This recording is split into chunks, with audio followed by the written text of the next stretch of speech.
नमस्कार दोस्तों, स्वागत है आपका आज के मुख्य समाचारों में। जी हाँ दोस्तों, आपको यहाँ पर देखने को मिलेंगी सुबह से लेकर शाम तक की तमाम बड़ी खबरें मुख्य समाचार ब्रेकिंग न्यूज अपडेट्स के रूप में। तो चलिए दोस्तों, जान लेते हैं आज की पहली बड़ी खबर। अब फास्टैग से होगा पेट्रोल और पार्किंग का डिजिटल पेमेंट, सड़क परिवहन मंत्रालय जल्द लागू करेगा। नई योजना देश के कई हिस्सों में 6 महीने का ट्रायल रहा सफल। कैशलेस ट्रांजैक्शन को मिलेगा बढ़ावा।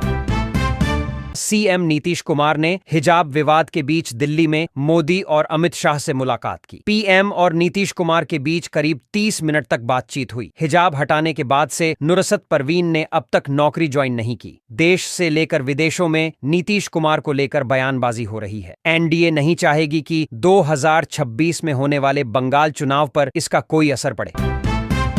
देश में 2 बड़े नमूने, एक दिल्ली तो दूसरा लखनऊ में बैठते हैं। चर्चा के वक्त विदेश भाग जाते हैं। आप चिल्लाते रहते हैं। वही मुख्यमंत्री योगी के तंज पर अखिलेश यादव का पलटवार बोले, यह आपकी आत्मस्वीकृति भाजपा अपनी आपसी खींचतान को अब सरेआम चौराहे पर न लाए।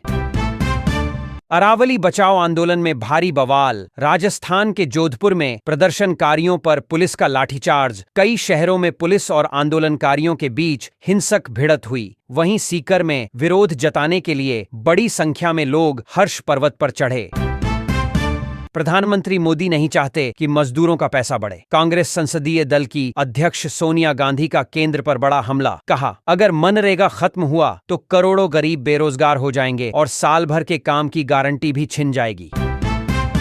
भारत और न्यूजीलैंड के बीच एफटीए पर पूरी हुई बातचीत। डेयरी सेक्टर में कोई रियायत नहीं। मंत्रालय ने कहा, इस बाजार पहुंच से टेक्सटाइल, अपैरल, लेदर, जूते, समुद्री उत्पाद, रत्न एवं आभूषण, हस्तशिल्प, इंजीनियरिंग के सामान और मोटर व्हीकल समेत भारत के श्रम प्रधान क्षेत्रों की प्रतिस्पर्धा बढ़ेगी। पश्चिम बंगाल में टीएमसी से निलंबित विधायक हुमायूं कबीर ने नई पार्टी का किया ऐलान। नाम होगा जनता उन्नयन पार्टी। हुमायूं का यह कदम राज्य की राजनीति में एक नया मोड़ ला सकता है, क्योंकि उनकी पार्टी सभी सीटों पर चुनाव लड़ने की तैयारी में है। भारत एक हिंदू राष्ट्र है, इसे संवैधानिक प्रमाण की जरूरत नहीं। आरएसएस प्रमुख मोहन भागवत का बड़ा बयान। बोले, भारत हिंदू राष्ट्र तब तक बना रहेगा जब तक इस देश में भारतीय संस्कृति का सम्मान किया जाएगा।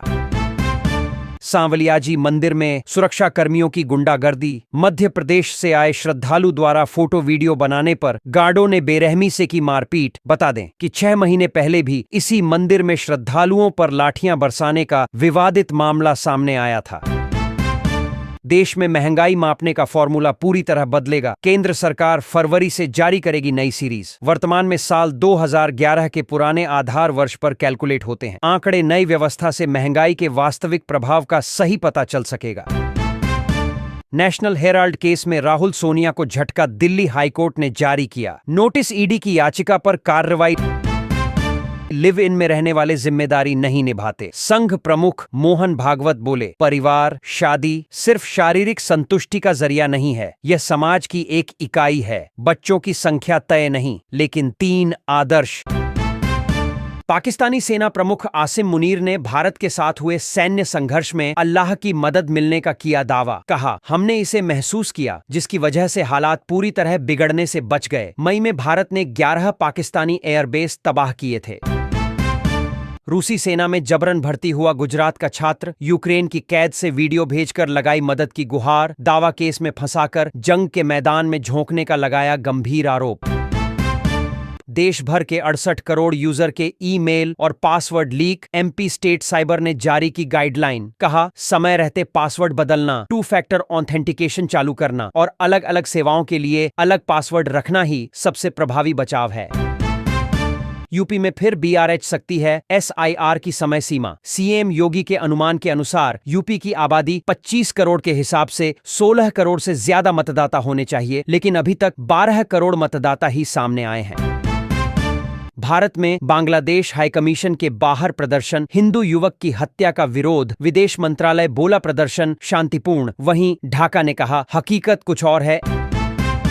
एमपी राजस्थान। हरियाणा में छाया घना कोहरा। 30 मीटर से कम विजिबिलिटी। कश्मीर में 1 फीट तक बर्फबारी। मुगल रोड बंद। वहीं यूपी झारखंड में ठंड से 4 की मौत। कोडीन सिरप के मुद्दे पर यूपी विधानसभा में हुआ जबरदस्त हंगामा। नारेबाजी करते हुए वेल में पहुंच गए सपा विधायक। सीएम योगी बोले, कोडीन कफ सिरप से यूपी में कोई मौत नहीं हुई। बिहार में 400% तक सर्किल रेट बढ़ाएगी। नीतीश सरकार, पटना में 1 कट्ठा जमीन 10 करोड़ से ज्यादा में बिकेगी। बोरिंग रोड और राजा बाजार सबसे महंगे। हर सांसद विधायक 10% कमीशन लेता है। खुले मंच से बोले केंद्रीय मंत्री जीतन राम मांझी। कहा, मेरे फंड के कमीशन से पार्टी को चलाओ। राज्यसभा की एक सीट पर ठोका दावा। अरावली संरक्षण के मुद्दे पर फैलाई जा रही है भ्रामक जानकारी। केंद्रीय पर्यावरण मंत्री भूपेंद्र यादव ने दी सफाई। स्पष्ट किया कि अत्यावश्यक जरूरतों को छोड़कर किसी भी नई माइनिंग लीज को मंजूरी नहीं दी जाएगी। पर्यावरण सुरक्षा हमारी सर्वोच्च प्राथमिकता। बिहार में इस बार 50 दिन पड़ेगी कड़ाके की ठंड। ला नीना और पोलर वॉर्टेक्स में दरार से बढ़ रही ठिठुरन। अगले 3 दिनों तक रहें सावधान। शीतलहर घने कोहरे की बढ़ेगी मार। कोडीन सिरप के मुद्दे पर यूपी विधानसभा में हुआ जबरदस्त हंगामा। नारेबाजी करते हुए वेल में पहुंच गए सपा विधायक। सीएम योगी बोले, कोडीन कफ सिरप से यूपी में कोई मौत नहीं हुई। बिहार में 400% तक सर्किल रेट बढ़ाएगी। नीतीश सरकार, पटना में 1 कट्ठा जमीन 10 करोड़ से ज्यादा में बिकेगी। बोरिंग रोड और राजा बाजार सबसे महंगे। रायबरेली में सिगरेट लेने के लिए लोको पायलट ने रोकी मालगाड़ी। ट्रेन 10 मिनट तक क्रॉसिंग पर लगा रहा जाम। भागवत बोले, सस्ती शिक्षा और इलाज हर व्यक्ति की जरूरत। इनकी पहुंच आसान होनी चाहिए। कैंसर का असर मरीज के साथ परिवार पर भी। YouTube पर देखकर नकली घी की फैक्ट्री लगाई। 120 रुपए में घी बनाकर 450 में बेचते। 1 साल में मास्टरमाइंड ने बनाई करोड़ों की प्रॉपर्टी। मध्य प्रदेश के भोपाल मेट्रो में थूका तो लगेगा जुर्माना। सीसीटीवी कैमरे रखेंगे। नजर पेट्स के साथ नहीं कर सकेंगे। सफर 25 किलो लगेज ही ले जा सकेंगे। पूर्व अग्निवीरों को नए साल पर सरकार का बड़ा तोहफा। बीएसएफ कांस्टेबल भर्ती में अब 50% सीटें पूर्व अग्निवीरों के लिए आरक्षित होंगी, जिसमें डायरेक्ट भर्ती और आयु सीमा में छूट का प्रावधान किया गया है। पूर्व अग्निवीरों को फिजिकल टेस्ट से भी छूट दी जाएगी। एमएचए ने जारी किया नोटिफिकेशन।